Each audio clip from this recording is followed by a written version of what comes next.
Welcome to our Silver Lining for Learning episode 55. This is a special episode where the hosts are going to have some fun, have some reflection, and possibly some arguments, which we were planning on. So thank you for joining us because each one of us, we haven't said much, is kind of a researcher, scholar, professor in education and educational technology for many, many years. We've learned a lot of things. And I think this is a good moment to reflect our own thinking, our own reflection, triggered by, of course, previous episodes. We might also rethink about the show and its future.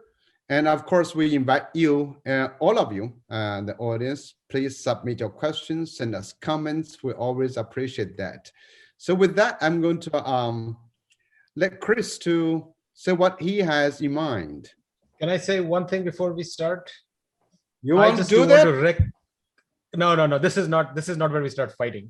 That'll come later. I just do want to recognize Kurt. Are we taping? Zhao? Yes, we are live. But are we taping? We're live. Yeah. It's automatically recorded. So okay. It's good. Yeah. So just want to recognize and celebrate Kurt Wonk on his 400th consecutive day of running. That is an incredible achievement, my friend. And I someday aspire to be able to do maybe 1/10 of that.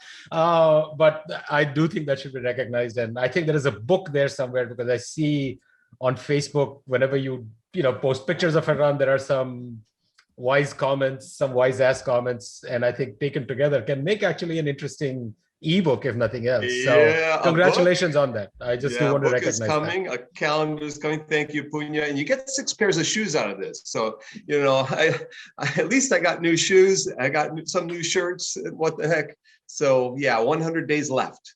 August 2nd is the end date. So we'll see if I make it. The hot summer heat's going to be a little difficult, but I'm going to try. Thank you, Punya. All right, Chris, on to you. And when we run out of episodes for Silver Lining for Learning, this will transition to the running show.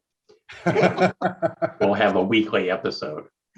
Coach's going to put a GoPro on his head, and we're going to stream. I mean, we have a background already, so we are good to go for that. His experience. So I've been doing talks to different parts of the world, to South America, primarily Chile, to Kazakhstan, and a group of countries in that region. And what's striking is that exactly the same themes are emerging in education, no matter where you are in the world. For what kids did hybrid work, and for what kids did it not work? Because we're not magically going back to the old normal. What about my teachers that aren't comfortable with hybrid and don't really understand it and don't really trust it? What about the kids that love hybrid and are not thrilled by the idea of going back to face-to-face, kids and parents? And I just think that it's clear that despite the fact that the vaccines provide some protection, we're not going to be in a situation in 3 months or 6 months or 9 months or even a year where somehow we're post-pandemic and the world is able to make decisions about education without taking the pandemic into account. And so I think, given that we're not thinking about a transition of months, but maybe a transition of years, what does that intermediate stage look like? And how do we support people to be agile, flexible, resilient, innovative, when there is so much uncertainty day to day, week to week about what's happening? So that's one thing we can talk about. Well, thanks, Chris. I want to just move on to this whole list so everybody gets a chance to say what they have in mind over the last few weeks. Kurt Wonk. I have to I have to unmute myself. What I've been working on the past month, couple months, 6 months, but in particular the past month, is a book of stories of Fulbright award-winning teachers who have gone back to their countries, utilizing, hopefully, utilizing some of the creative and critical thinking and motivational strategies that they've learned in one of my classes called the Saturday class. They all took part in that. We talked about teachers from Botswana, New Zealand, India, Morocco, Mexico, Israel, Taiwan, Singapore. Maybe I'm missing a couple. I'm forgetting. Did I say Mexico? And I'm having them write 1,000 word to 2,000 word vignettes of how they're using those ideas to make a difference, or making, it was originally called making impact. Of course, publishers don't like simple titles. They want to create titles that cover everything in the in the book. So they created a really long title of the book now. But anyways, the what I'm seeing is the stories are about COVID, a lot of them. And we've gone beyond the 8 to 10 countries represented in the Fulbright program to 10 or 15 more countries. So we have Kazakhstan and Uzbekistan, Indonesia and China, and other parts of the world are in there. And so I'm reading these. I'm, you know, every day I'm reading and editing a new story of, and they're talking about the difficulty of access. They're talking about, at the same time, they're talking about the difficulty of access. They're talking about 1 or 2 or 3 interesting things that they've been able to do and in their respective countries. And what I'm thinking about is, how do I get this to become more global? So it's not just a local implementation of an idea. It's something that's shared across those various countries that are represented in the draft. So I've got 30 chapters out of 40 so far. So we're 3/4 of the way, draft 1, draft 2. How do I get these people to talk to each other, to communicate, to share, and to extend? So it's not just a book that someone has to pick up and buy. What can we do to operationalize this? Is it a podcast? Is it something else? So I'm curious what your thoughts are and how I might take this beyond being, you know, a book that I hand out and talk about and so forth. And I'm thinking about, you know, creating what I'm calling, you know, I'm calling the Institute for Globally Expanding Thinking, Instruction, and Technology, or I Get It, is the ultimate goal, and have everyone get it, and have these teachers be mentors for Bloomington in Indiana teachers, and have these global teachers that have done these wonderful things, in turn, take it and bring it back to Indiana. So they've left Indiana, take the ideas in Kazakhstan, Uzbekistan, and so forth, and implemented them in the school, in the K-12 schools. All these people, except for one, is a K-12 teacher, one is an adult education teacher in Finland. And how do they take those and then bring them back to Indiana in some kind of a community of practice, and then become mentors for Indiana pre-service teachers and help them to grow? So I'm already thinking about phase 2 of this, and I'm curious what your thoughts are in that project. Thanks, Kurt. Punya. All right, so a couple of things I want to say. So the Chris, to follow up on your thought, I think that the new normal is abnormal, in the sense that if I'm looking at what's happening in India right now, I mean, it is a disaster of epic proportions. And versions of that will play out in different ways across the world. And so that brings me to 2 things. One is that schools as entities, as organizations, play many more roles than sort of the educational role, right? The pedagogical role. There's spaces within which art and music and sports, social emotional development, all of those things happen.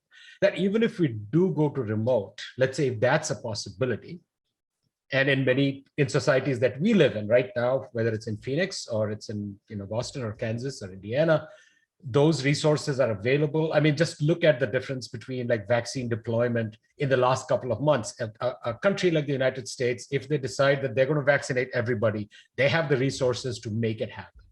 Then it's a matter of individual choice, whether you take it or not, that's a different story, right? So when we look at this context, I think that some alternative organizational structures or opportunities have to emerge, because there are kids for whom sports is important. There are kids for whom literature or art or music is important. And some of those things do require engagement and so on. And so I think that communities and others will start thinking of ways of enriching students' lives in that way. And maybe some of that weight, which has inordinately fallen on schools, is going to change. So that's one sort of structural organizational thing that I'm curious about how that plays out. And I think there are consequences for, certifications and degrees, and all of those things will happen as well, right? But there is a flip to that that I am concerned about, because I work with some people, in India, or talk to people in India. Now, if you go to vast swaths of the population of really poor villages in India, and that's true for Africa as well, and so on, there is just no opportunity for even a cell phone in that family. That just does not exist. And so what's happened, the parents are illiterate. So it's not that they know what kinds of right opportunities to give their kids. They are basically hand to mouth anyway. And so there's a whole generation of kids growing up in these places who do not have the privileges that we have. And the government of India has basically shut down schools for the past 1 year, and is just promoting kids from, let's say you're in 7th grade, now you're in 8th grade. And we cannot forget the role that the only source of education and literacy in those communities are these schools, these rural village schools. And they have been essentially shut down. I mean, some of the more hardworking stories are about how teachers have stepped up to try to make that happen anyway, but those are sporadic. And so I think there is that global gap that I think we have to address. So I think it's sort of like a split screen, or almost a schizophrenic sort of perspective that I'm getting here. Is one, we're going to see, as this crisis goes on, we're going to see countries which are well-resourced be able to, in some form or the other, come up with solutions. Parents are reasonably well-resourced. They will come up with solutions, whether they call it a pod or they call it an alternative soccer league or an arts forum or something that way, to keep their students engaged. But there is another group who does not get any voice at all, and who are being deeply disadvantaged by it. And I have no solutions for this, right? But I think that those are the kinds of things that I'm sort of been struggling with or thinking about somewhat. Thank you, Punya. So my big questions, really, we're all throwing questions out. We're throwing different topics. I think what I'm seeing now, there are about 3 things that have troubled me. One is the rush return to normal to schools. As many of you may have seen, Chicago and other cities, they've been rushing kids back. But from the reports and news, as soon as the return, all the remote learning seemed to have been stopped. So we've tried many different ways to serve our students during COVID-19 through all kinds of tools and technologies, different models, different modes, driving around the neighborhood, online. But somehow we stopped that. That has truly enlarged our thinking about learning. At least some students have learned we can learn without having to be in the same classroom. Teachers may have learned, I can use technology to do something. And so there's a lot we have learned. But I think it's just returning without even reflecting on what we did, as if that's an emergency doing. We had to get rid of it. We got, let's go back to normal. That really bothers me. I think that would represent a big loss. That's sad moment. Second thing is the argument for return standardized testing to schools. Many of you may have seen that. That's, I think, Chris, you're in Boston, Massachusetts. I think many states have been doing that. That's under the argument of called learning loss. We have a lot of parents who are really worried about this so-called learning loss. By the way, if your kid have never learned anything, how can they lose it?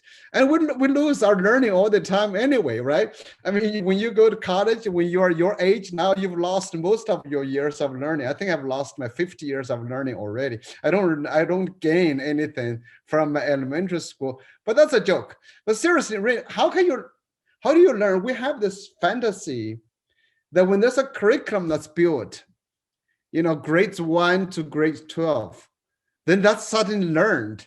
If we didn't learn that then we've lost it. Then we have, it's, by the way, if you study learning loss, I wrote an article about this because I was so bothered by all these reports to say we predict kids will lose 1 year or 2 years, 3 years.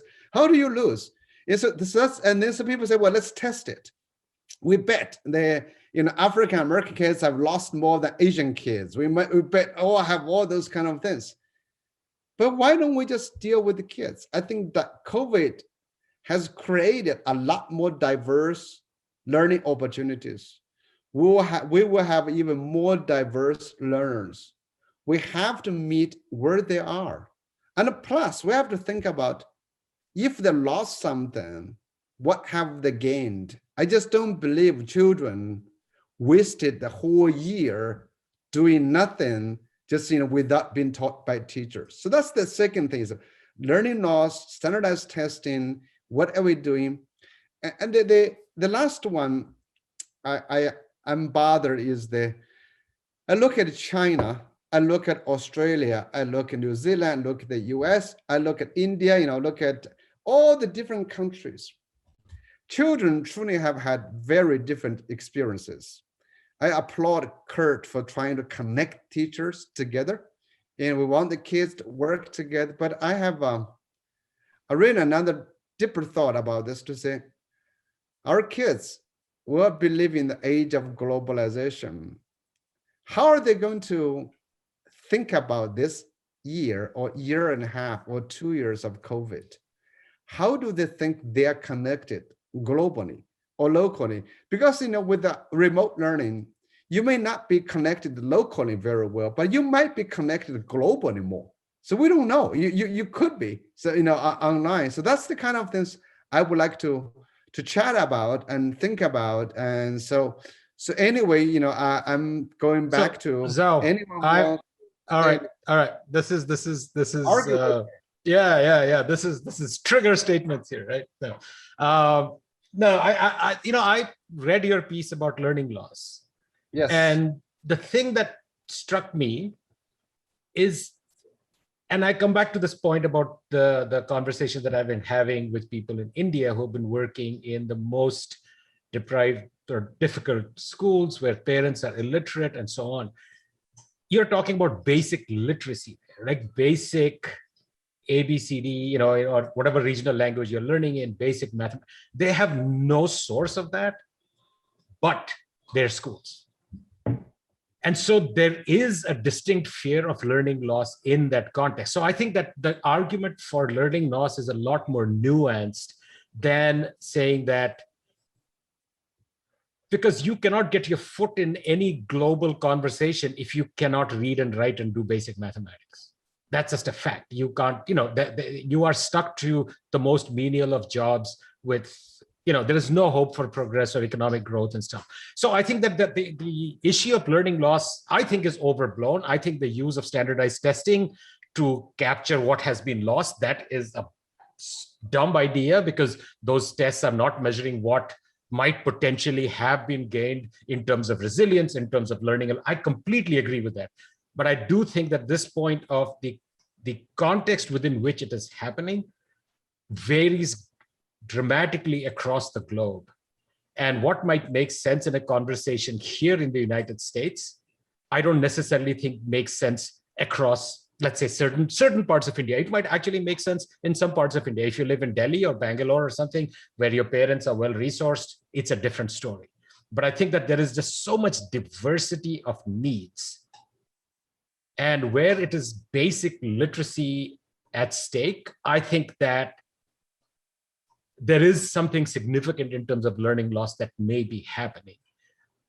That the fact that children cannot go to schools anymore because schools are playing a very critical function in that space, which is less so here, where we can, people can read to their kids, or you can set up a study pod, or you can go online and watch, YouTube videos or Sesame Street, or whatever it may be.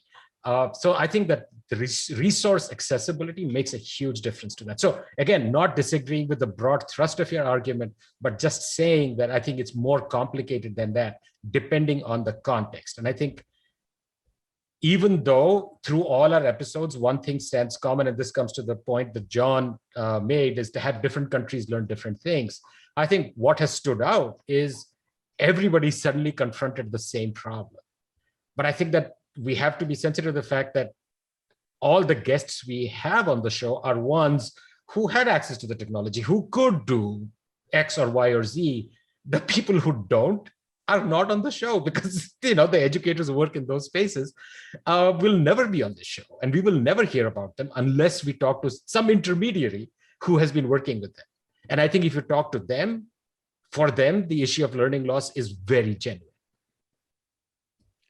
Thank you, Punya. I was going to make an argument with you, but now I won't, because you're right. Definitely it's much more complex. I think they are. I was more. I thought we were supposed to have a fight. So we're supposed to interrupt each other, throw things. What you said is absolutely right. Because in some context, when school is only place to access the knowledge, that definitely, for sure, and so that's no question. I just want to add that one point is that learning loss is a word that has been used just to mean too many things. And what I was writing to say is a horrible idea, mainly Israeli, for the US and developed countries, to look at what kids can access, what kids can do. And so that's the point. So welcome, Chris and Kurt.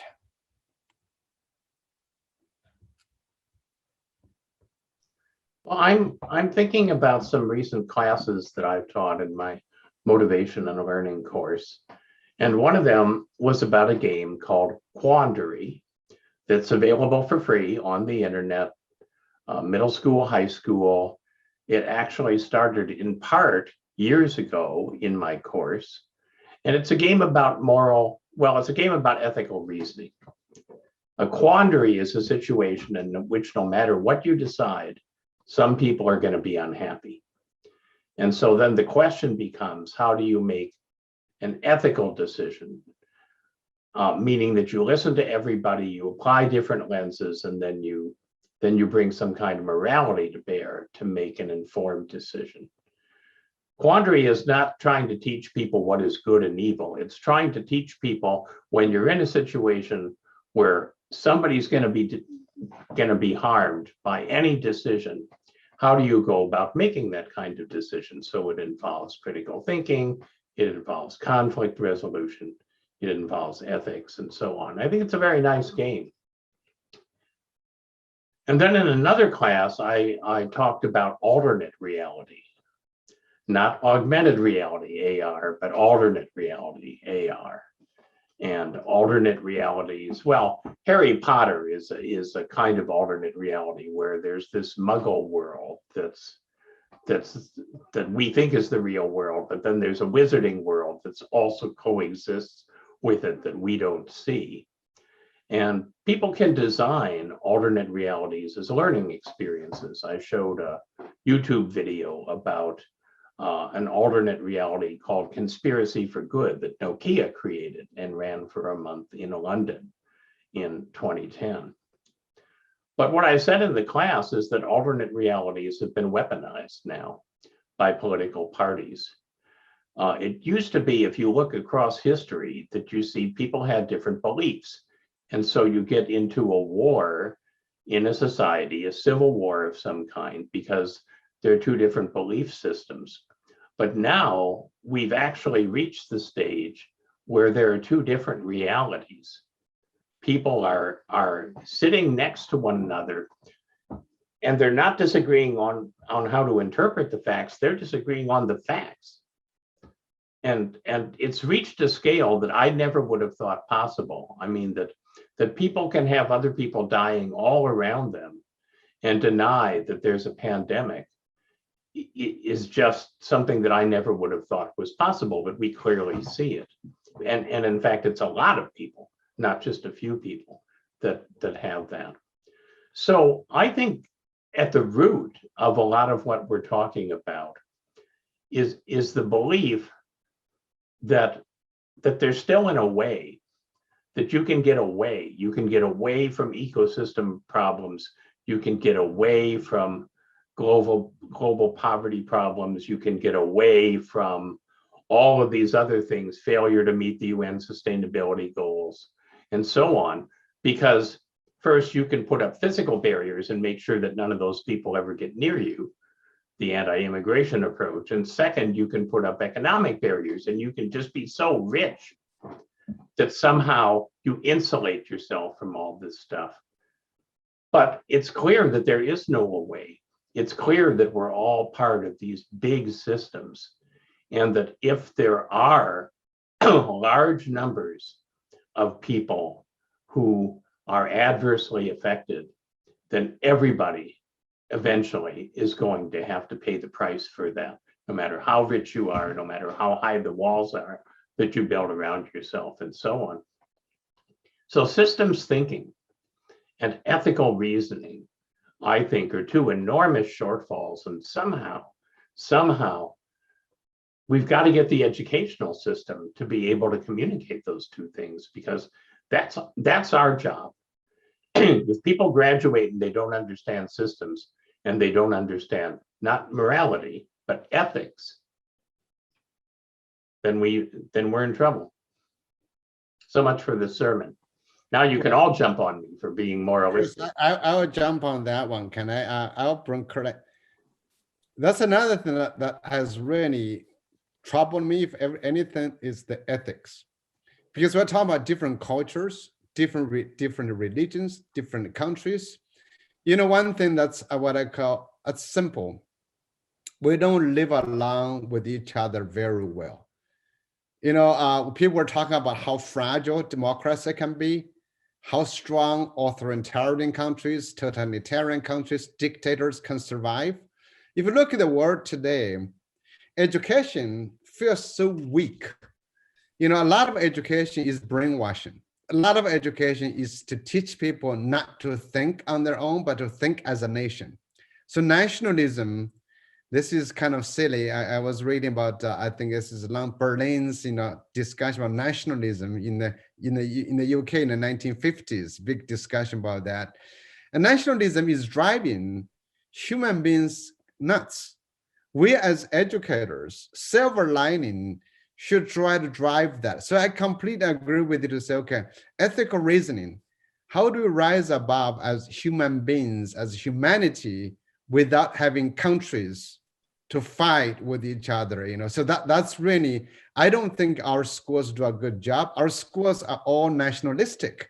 They try to teach kids to be patriotic, to love their nation, but they should love humanity in that regard. So that's a big concern. I'm hoping COVID-19 can get us to rethink about that. Kurt or Punya? I know Kurt was waiting to say something. I have some thoughts. We can come back to that. Well, I'm going to comment on what Punya said before. I have 4 comments. First of all, I've heard from someone this week who's at William Patterson University in New Jersey, talking to principals in New Jersey. And I sent you a little article about kids in New Jersey writing their own textbook based on COVID times. That was part of that conversation. And she said their conversations is much more optimistic with the principals. There's a lot less learning loss that they're reporting than what the news is reporting. And it takes me back to the media can find whatever they want to find. If they want to write an article about learning loss, they'll interview some people and get learning loss. If they want to find out learning gain, they can interview people on learning gain. And we get sucked into these articles from media people who want to espouse a particular point of view. And so, whether it's learning gains in some areas and learning loss in other areas, that might be the case. And so it take us back to the Nepal episode. And I mentioned that I'm doing a study with the Nepal kids, and that's about ready to commence, looking at what learning gains they had in terms of digital learning skills, self-directed learning skills to be, and they were not just learning for 1, 2, or 3 classes.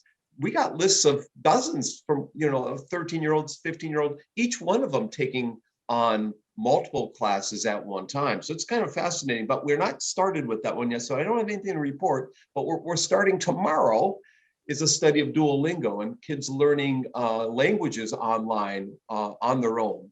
And so I wonder whether these COVID times enable some type of access to educational resources that students and teachers and adults previously weren't aware of or taking advantage of in a significant way in the past, whether it's Duolingo for language learning, or it's some type of math aid or some other system, and the MOOC as well.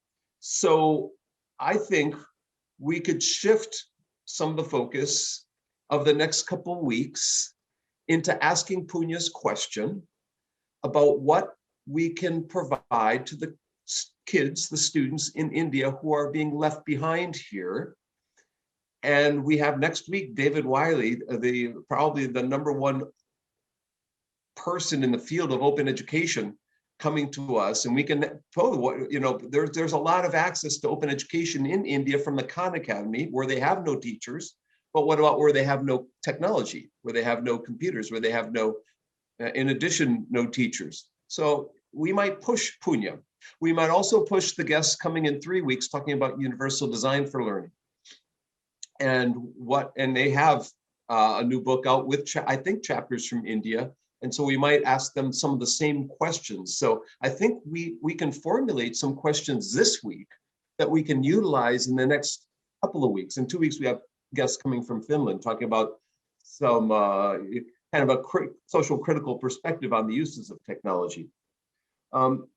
So that's 3 of my thoughts. And the 4th one, I had a student a decade ago named Manjari Singh, and Manjari was in northwestern India, embedded in a girls' school for a year, looking at scaffolded instruction and how they created communities or social cultural practices, if you will, among these teenage girls that normally wouldn't have had any education at all.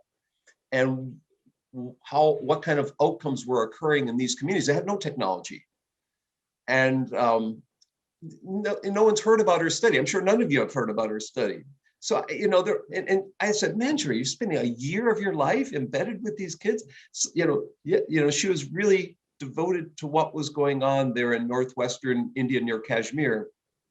And I wonder if there are others who have done similar things with the youth in India, Punya.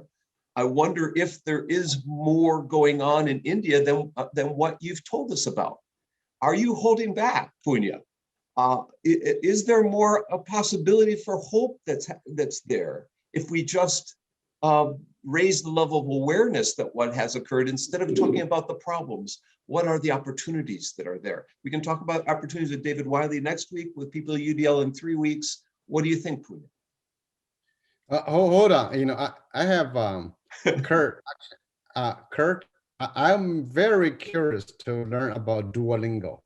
So whatever you guys discover, let me know, because that seems to be driven by artificial intelligence, right? So that's one of the areas I think I want to see where they might go with that. So that's great. Thank you. Punya, the guy who developed that's a fascinating individual from Carnegie Mellon. Just his bio, you should read that if nothing else. But I've been trying to track some of these language tools for about almost 15 years. Around 2008, they started taking off. And so it's about time I did a study in this. So I'm curious to see what tomorrow we have the first interviewee from Mexico. So we'll see what we get. Punya. Yes. Chris, I want to come back to what you talked about. And no, that was not a sermon. I think that was absolutely on point, that our sort of inability to see broader systems is a problem. There's a book, a podcast I listened to recently. I don't remember the name of the author. And she talks about things that are invisible and starts out with things like black holes and viruses, but takes this really interesting turn and talks about systems of structure and power that are like invisible to us, which actually drive a lot of what we do. Our incentive structures, our motivations, what we think is possible, what we think is not, are driven by these pieces which are completely invisible to us. And I thought that was a very interesting insight into thinking about how we function in this really complex sort of global world. So that's the systems piece. this values piece, this sort of ethical, moral piece is something that has really risen to the top of my thinking over the past year or so, actually year and a half, a little before the pandemic. And once the pandemic started, I actually started interviewing sort of educational leaders. And so that's going to be a podcast, which is hopefully the first episode should drop end of this month or early next month. It's called Value Laden. And the conversation that I have there are with people who have demonstrated great ethical and moral leadership in education. And what has happened in education is we have given away this space to the loudest and the most fringe voices in the world. And so we don't have, as educators, found a leg to stand on where we can talk about things like what Zhao is talking about, that we can have a humanistic education, that it doesn't need to be necessarily connected to nationality or to religion and so on, that there can be some deeper values that drive us. And one of the things that comes out in each of these interviews of these people, and they're impressive interviewees. I mean, you come out of these conversations like just feeling good about having talked to somebody who is deeply thoughtful about this moral, ethical decision that they are making in the world that they're in. And yes, there is never going to be a black and white yes or no answer, but that without having a deeper discussion of the values that we bring to this task, we will take wrong decisions. So I think that both of those pieces, I think, are incredibly important and powerful. The third thing, which I think is super interesting, is, again, Chris, what you said at the very beginning, which is that we live in this world of misinformation and where we are arguing about facts.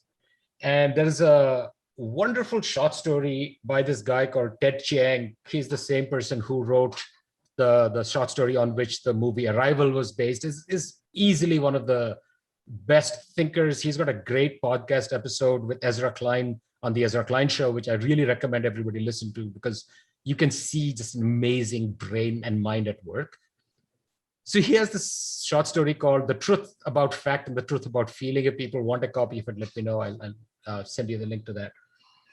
And he talks about the transformation from an oral culture to a print culture, and from a print culture to a more technologically mediated culture. And what he basically does is take what theoreticians of technology and media have talked about and makes a wonderful short story out of it. And one of the things that, if you read people like Bolter and Ong, and they talk about this idea that what happened when in an oral culture, you believe whatever the person says, it is depending on the individual and your faith in that individual. When you go to a print culture, truth becomes something that you can look up in a book.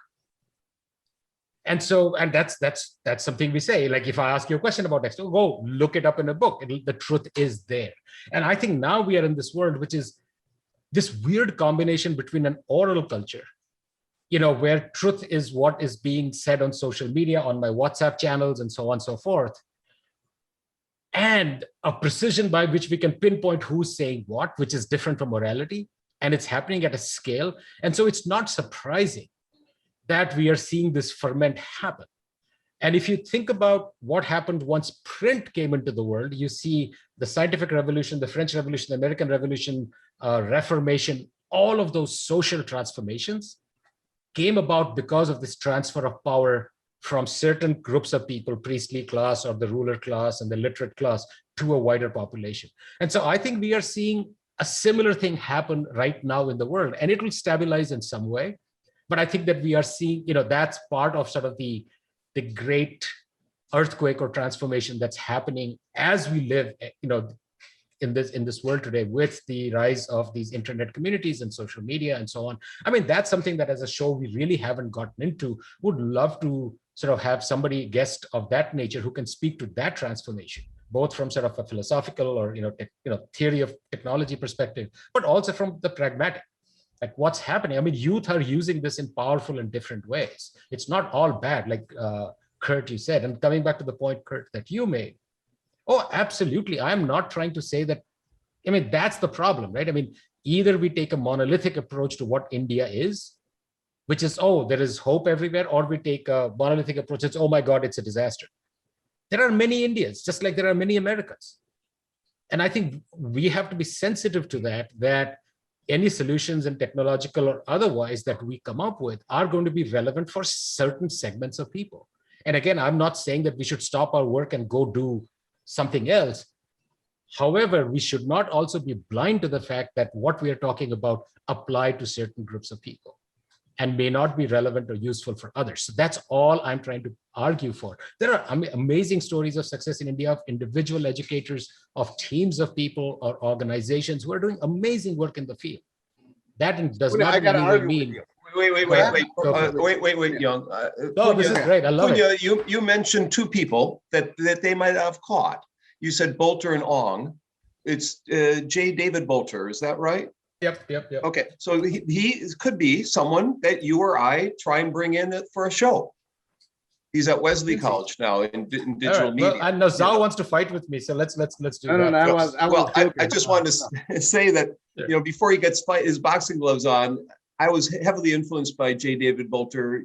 30 odd years ago, while I was a graduate student at Wisconsin, or well, more than 30 now, and his book was really influential on my thinking, and he created a hypermedia book basically that was free. He gave it away. He was kind of the first open source kind of person I ran into. He's a really interesting guy. I don't know him personally, but he's someone we might want to think about bringing in.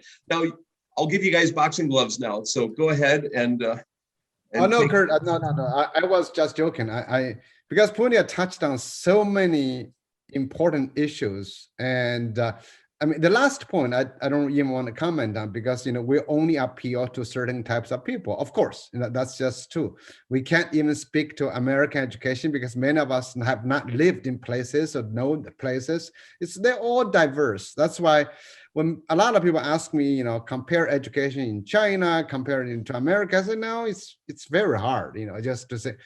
But there's one thing I really want to help us to go back there. It's what Chris was talking about. We can sit together, we can dispute over facts. And was that Kelly and Conway talk about alternative facts? No, just fake news or I think that's something important. So what we are seeing here, I would like to remind all of us, people who are arguing with each other came out of school systems. They had education. Remember, they had education. 10 years, 14 years, 16 years of education.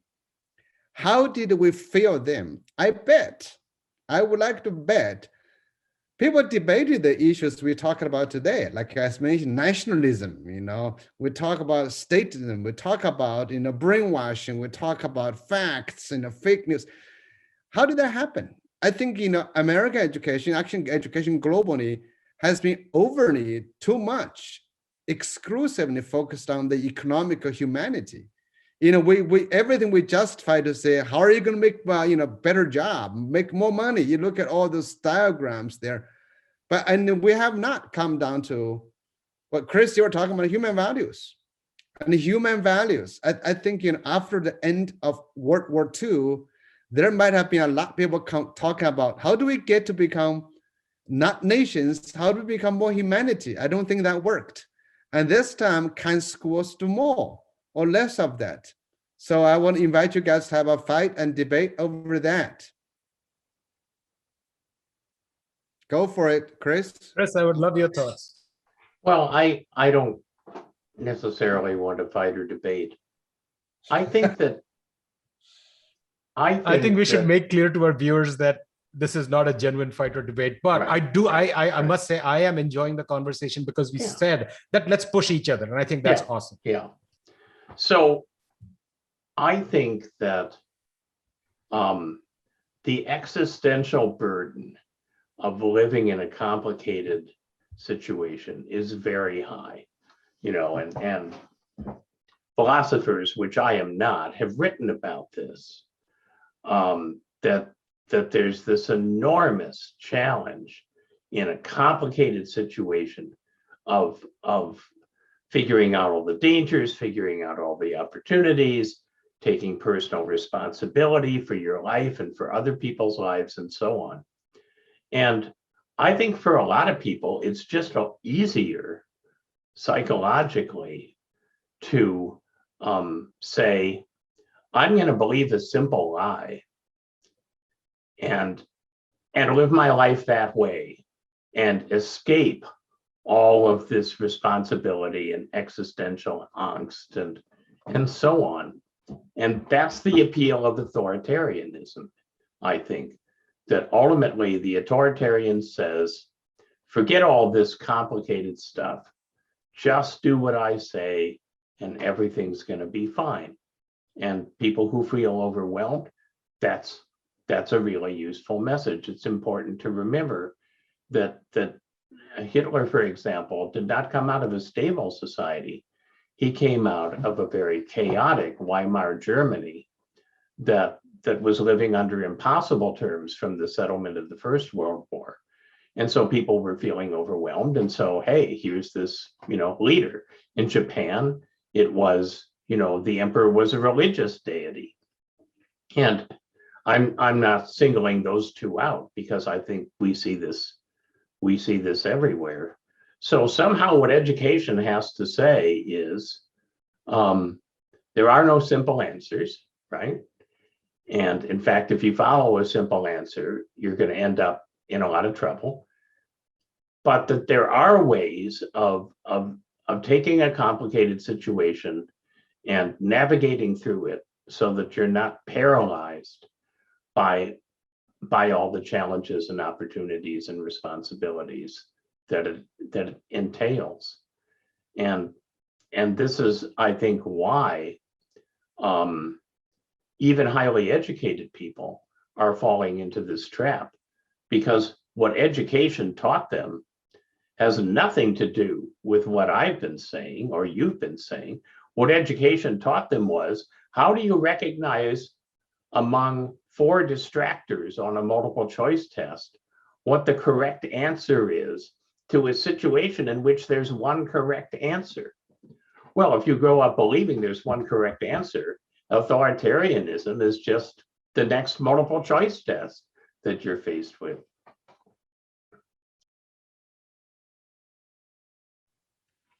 Punya or Kurt, any response? Sorry, I just want to add what I think Priyank just put in the YouTube chat, which I thought was very insightful, because it's everything's about backward design, right? I mean, you think about what your end goal is, and then you're designing everything to try to get to that. So standardized tests. So Chris, you're absolutely right. The reason we go for standardized tests is because there is an assumption underlying it, which is that there is one right answer, and that we should help our students figure that one damn right answer out. And then, of course, we fall back. And this comes back to Zhao's comment about learning loss and going back to the tests and what they're measuring and so on. But I think what Priyank says, and I just quoted here because I do want it recorded in this show, is that that humanity is not something we look for in how we define our outcomes. So if we never have that possibility, even in the discussion of the outcomes of education, it's clear that we will never see. I mean, there's a reason why, this inordinate focus on STEM as being the only way to economic success and so on. And I think Zhao has written quite well about how the real drivers of economy are arts and entertainment, taking advantage of technology, of course, right? In order to share. I mean, music today is very different from when we grew up with cassette tapes. The way it is created, the way it is shared, the way people participate in it, engage with it has dramatically changed. But it's music. STEM by itself is not, creating the jobs or the economy. It's, as a social power, the United States, the soft power is of the arts and Hollywood and music and art. And I think that we tend to forget that, and we tend to forget the broader humanistic aspects of education. So just wanted to emphasize Priyank's comment, which I thought was very insightful, and tied up, I think, a lot of the things that we're talking about in one neat little statement. Punya, what I just want to dive in and say a little bit. There's a lot of discussion on the YouTube channel. Thank you. We've touched something really core here. It is, we are very busy trying to teach a class, teach students literacy, numeracy, art, science, whatever we're trying to teach. We have this imagined, way to think maybe humanity just grows out of them. But actually, They don't. It doesn't mean that I know how to teach this. Okay, I have no idea how to teach, how to help human beings to become more responsible, more ethical, interacting with each other. But really, I think we are fooled. We are truly deceived by national leaders to defend nations. You know how much money we spend on national defense? I've always had trouble with that. Is that education may be weak, but education could inspire. So that's what I want to say. Okay, maybe we should get more humanists, philosophers come to our show to help us to think about how to inspire human beings to rise above their own religion, their own small groups, their own fake news Facebook group, or whatever they're doing. Is just to say human beings need something bigger, and this might be the time, COVID-19, to think like that. So both you and Punya have suggested possible next guests, whether it's J. David Bolter, someone like him, or a humanistic philosopher of education. Dante put in here a question about what the purpose of education is, which we could ask every week, but in the context of this discussion. I think the context of this discussion is, the humanity of education and what that entails, and I see the word love. I'm surrounded by love. I've got my 2 cups. My kombucha says love. My tea says love. And so, I think that's a part of it. It has to be. We have to love what we're doing. We have to love the experience, the environment that we're in. We have to feel something, some emotional ties, or some bonding with and among the individuals going through the journey of education with others. And so, Dante, I think part of the purpose of education is to create an experience in and among others who have a common interest, and sharing that, sharing those successes as well as the failures, and having them support you when you have those times in which you're not feeling you're totally engaged or totally successful. And so it can be a self-directed solitary experience, but most often it's not. Most often it's in among other people, whether it's adults who are guiding your path or other your peers of different ages and different places. The purpose of education then becomes understanding our local and global peers and their learnings and supporting them as well as yourself. I think if you're just looking to learn for yourself, we're not gonna make an impact on the human condition. You have to be looking to not only be on a journey for yourself, but for others, and enhancing what they can do, what skills, competencies, and understandings that they have, and what aspirations. Chris talked about motivation. I think part of education is helping our peers understand where they're looking to go, their goals, their motivations, their passions, as well as your own, and joining in that quest. Maybe, I don't know, I'm going on a tangent here, but Young, Chris? Well, I've been thinking about, suppose Silver Lining for Learning had been taken. What else could we have called this show? And I think we could have called it Many Candles, because over a century ago, an American minister said, "It's better to light a candle than to curse the darkness." And really what these episodes are about are people in a dark situation who are lighting candles rather than, trying to find a safer part of the darkness that they can hide in, or curse the darkness. And the other metaphor, this metaphor keeps coming up in education. I don't know who said it, it's attributed to many people, but the idea that students are not a vessel to be filled, but a lamp to be ignited.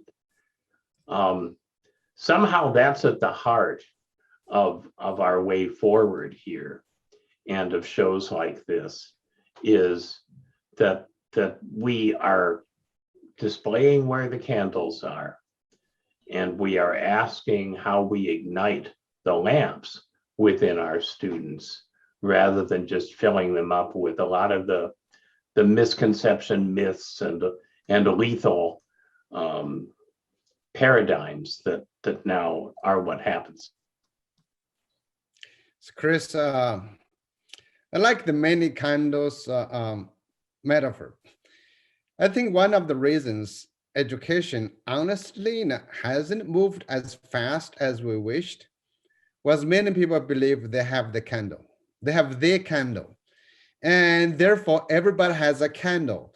So, but they think their candle is their brightest candle. So I think our show has done a different job.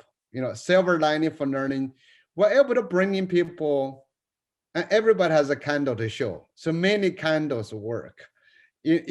Despite the fact this issue, in this episode, we talked a lot about deep things. I don't think this is one solution to one problem. There's so many people working on solutions. I have, honestly tell you, I have a few people who always send me an email to say, I have the best solution. It's cost $3 trillion. If we just follow this, I said, go away. I don't think it's going. I don't think anybody has the best solution to all the problems. It's just so complex. But in one big issue right now, what bothers me comes again from the conversation is inequity. Remember, we still have hundreds of millions of people who don't have a school, who don't have a place to go, and they will grow up. And whether through Elon Musk or whoever is going to pour the internet, they will be connected in the next 5 to 10 years on the internet. How is that going to happen? I am on this Chinese show called WeChat. I have friends, I have relatives in my village. They cannot type, so they have to leave me voices. I have to learn to communicate them back again, not using text, but use voice alone, using voice alone. So that's where actually I want to debate with Punya. We don't have time. I don't think literacy and basic math is necessary for human survival and thrive. In different contexts, if you don't have that, you can still thrive. You can still do that. I don't really believe that's an essential skill in today, in the 21st century. I have been misquoted by people say Yongzhao is against literacy. I'm not against literacy. I am really for different capacities, different technologies to support different kind of human living. Like, in my village, suddenly you are in your 30s or in your 20s, you don't know literacy. What are you going to do? But you still have to communicate with your relatives in other places. Change the technology, not only change the humanity. So anyway, that I think the capacity is an interaction between technology and what human beings can do. No, I wouldn't disagree. You can do it. I wouldn't disagree with that in general, but I do think that we also cannot deny that living in a complex, technologically sophisticated world, I will absolutely, okay, let me rephrase that. I think that, yes, you're absolutely right. Literacies are continuously being redefined based on what the tools and technologies are. So what we think about literacy today is completely driven by the technology of the book. I agree, right? So clearly that has to be redefined. But to truly be able to access this fount of human knowledge that we have developed, whether it may be in the arts or in the sciences or the humanities, requires certain kinds of quote unquote discipline, which I think takes time to develop, and certain foundational, I mean, that would be my thing, is like, what are the foundational pieces that we need to have in place for these literacies to flower? And that these literacies are evolving, absolutely. I mean, that was sort of the point I was making about, going from an oral to a print to whatever this culture we are in, which is still emergent, if you ask me. It'll be a couple of 100 years, I think, before we truly see the impact of these tools, and which are, again, changing as we speak. So, but I have to say that I can't believe it's 3:29. So whoever is it you, Kurt, to introduce the next topic? But I just want to thank you guys for an awesome 1 hour. I'm so glad that we said, let's push each other a little bit. I don't often get these from a lot of my colleagues, and that's, I think, at some level why we got into this field in the first place. And I think the people who are watching appreciated and enjoyed this sort of true, genuine conversation around what are important ideas. So I just want to thank you for that. Young or Chris, a 10-second, 15-second comment? Okay, so we are going to hear from, we've got the post ready to go up on the website, the 56th episode of the wonderful world of open education. And it was week 1 when Young was pushing me, and week 2 when Young was pushing me, and week 3, what about this open education stuff? I don't really believe in that. Well, we had the Commonwealth of Learning on maybe week 3 or 4 or 5, but I've waited to week 56 to bring David Wiley in, because he'll talk about his work in learning objects, maybe his work in open access of articles and journals, maybe his work on open access, open textbooks. So he's been a leader in all those areas and much, much more. He created the Open Education Conference, in fact. So he can talk to you about maybe attending that conference, which he is no longer in charge of. So we have the joy, the real privilege to have David Wiley next week, Saturday at 7 p.m. Eastern Daylight Time. Can you remember? 7 p.m. So I hope you all can come. Bring your friends. I'm sure David would love to have questions from all of you. So till next time, this is Silver Lining for Learning.